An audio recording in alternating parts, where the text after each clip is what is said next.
பாதுகாப்பான இடமா இருக்கான்னு பரிசோதனை பண்ணணும். நான் பரிசோதனை பண்ணி என்ன பண்றேன், பாதுகாப்பான இடத்துக்கு நகர்த்தி வச்சுட்டேன். புரியுதுங்களா? நகர்த்தி வைத்த பின்பு ரெஸ்பான்ஸ் பார்க்கணும்னு சொன்னா தோள்பட்டை பார்க்கணும். இவர் காதுக்கும் உங்க வாய்க்கும் அரை அடி 15 சென்டிமீட்டர் தான் கேப் இருக்கணும். புரியுதுங்களா? சார் சார் கேக்குதுங்களா? கேக்குதுங்களா? புரியுதுங்களா? இந்த அளவுக்கு சத்தமா என்ன பண்ணணும், பேசணும். அடுத்தது நாடி துடிப்பு பார்க்கணும். கழுத்துல வச்சு பாக்குறீங்க, நாடி துடிப்பு இருக்கா இல்லையான்னு முடிவு பண்ணுங்க. மூச்சு காற்று பார்க்கணும். மார்பின் பக்கங்கள்ல கை வச்சு மூச்சு காற்று விடுறாரா இல்லையான்னு என்ன பண்ணுங்க, தெரிஞ்சுக்கணும். எப்படி கண்டுபிடிக்கலாம்? மூச்சு காற்று இருந்ததுன்னா மார்பு பகுதி மேல ஏறும் இறங்கும், இதெல்லாம் தெரிஞ்சுக்கிறீங்க. சரிங்களா? அடுத்தது என்ன பண்றீங்க, நினைவு இல்ல, உடனடியா என்ன பண்றீங்க, மருத்துவ உதவிக்கு கூப்பிடுறீங்க. முதலுதவி ஆரம்பிக்க போறேன் சார், சிபிஆர் கொடுக்க போறேன், இடம் பாதுகாப்பா இருக்கு, இந்த இடத்துல இருக்கேன், எனக்கு நீங்க எவ்வளவு சீக்கிரம் வர முடியுமோ அவ்வளவு சீக்கிரம் வாங்கன்னு சொல்லிட்டு போனை வச்சிடணும். போனை வச்சுட்டு இல்ல தகவல் கொடுக்கக்கூடிய எந்த கருவினாலும் அந்த கருவியை வச்சுட்டு நீங்க என்ன பண்ணணும், சிபிஆர் கொடுக்க ஆரம்பிக்கணும். இருக்கை முறை அப்படின்னா வலதுகை இடதுகை இது ரெண்டுமே பயன்படுத்துவீங்க. சரிங்களா? இதில் ஏதேனும் ஒரு கையை நீங்க என்ன பண்ணணும், பேஸா வச்சுக்கணும். பேஸ்னா சப்போர்ட். இதுதான் நல்லா அப்படியே பில்லர் மாதிரி நமக்கு. புரியுதுங்களா? நம்ம தோள்பட்டை, முழங்கை முட்டு, மணிக்கட்டு மூணும் நேர்கோட்டில் இருக்கணும். மூணும் நேர்கோட்டில் இருக்கணும். சரிங்களா? எங்க வைக்கணும், 2 நிப்புளின் நேர்கோட்டின் மையப்புள்ளி வைக்கிறீங்க. இப்படி கையை நல்லா சேர்த்துக்கிறீங்க. புரியுதுங்களா? இங்க பாருங்க, கையை நல்லா சேர்த்துக்கிறீங்க. நல்லா மூச்சு காற்று இழுக்கணும், இது ரொம்ப முக்கியம். நல்லா மூச்சு காற்று உள்ள இழுத்துக்கிட்டு மேலே எந்திரிக்கிறீங்க. அடுத்து ஆரம்பிக்கிறீங்க. 1 2 3 4 5 6 7 8 9 10 11 12 13 14 15 16 17 18 19 20 21 22 23 24 25 26 27 28 29 30. புரியுதுங்களா?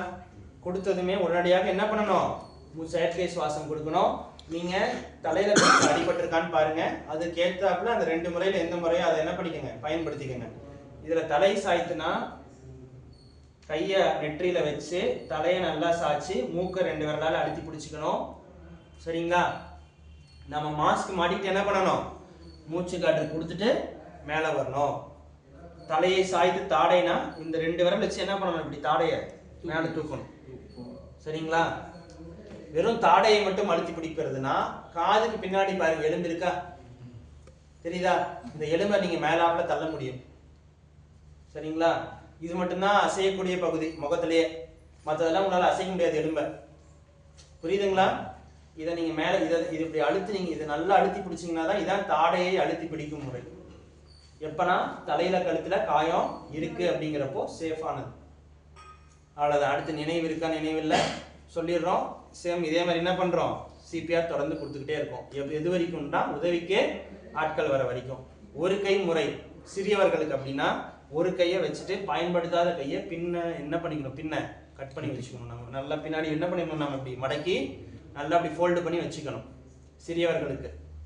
ஸோ அதே மாதிரியே 30 இதய அழுத்தம் அல்லது 15 இதய அழுத்தம் இதே மாதிரி அழுத்துறீங்க. 1 2 3 4 5 இப்படி ஃபுல்லா இந்த விரல் இப்படி பதிஞ்சிடக்கூடாது மார்பு பகுதியில்.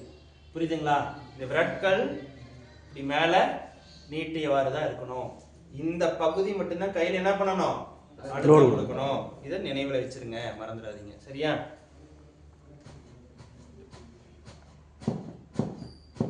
இந்த மாதிரி கொடுக்கணும். இரு விரல் அப்படிங்கிறப்போ ஆள்காட்டி விரல், நடு விரல். இரு விரல்னா எதுங்க, ஆள்காட்டி விரல், நடு விரல். இந்த 2 விரல் வச்சு என்ன பண்ண போறீங்க, அழுத்தம் கொடுக்க போறீங்க. யாருக்கு, குழந்தைக்கு. சரி சார், எனக்கு இந்த 2 விரல் பயன்படுத்தினா ரொம்ப வலிக்குது, தொடர்ந்து என்னால என்ன பண்ண முடியும், இதே அழுத்தம் கொடுக்கணும்னா கட்டை விரல் நீங்க என்ன பண்ணலாம், பயன்படுத்தலாம். 2 கட்டை விரலை பயன்படுத்தி என்ன பண்ணலாம், அழுத்தம் கொடுக்கலாம். கை எப்படி உள்ள விட்டுக்கங்க, குழந்தையோட முதுகு பகுதிக்கு பின்னாடி வச்சிட்டீங்கன்னா நிப்பிளுக்கு கீழே கட்டை விரல் வரும் குழந்தைக்கு, பச்சிளம் குழந்தைக்கு. புரியுதுங்களா? சோ இந்த கட்டை விரல்ல மட்டும் என்ன பண்ணுங்க, அழுத்தம் கொடுத்துக்கிட்டே. ஆமா, நிப்பிள் கீழே கொடுக்கலாம், இல்ல மேலேயும் கொடுக்கலாம், ஒன்றும் தப்பு இல்லை. இந்த 2 கட்டை விரல்ல என்ன பண்ணுங்க, அழுத்தம் அங்கேயே நீங்க அழுத்தலாம். சரிங்களா? அப்படி உங்களுக்கு வலிக்குது, உங்களால் ரொம்ப நேரம் என்ன பண்ண முடியும், 2 விரல் பயன்படுத்த முடியலன்னா இந்த 2 கட்டை விரல்களை நீங்க என்ன பண்ணலாம், அழுத்தம் கொடுக்கலாம். சரிங்களா? ரைட்.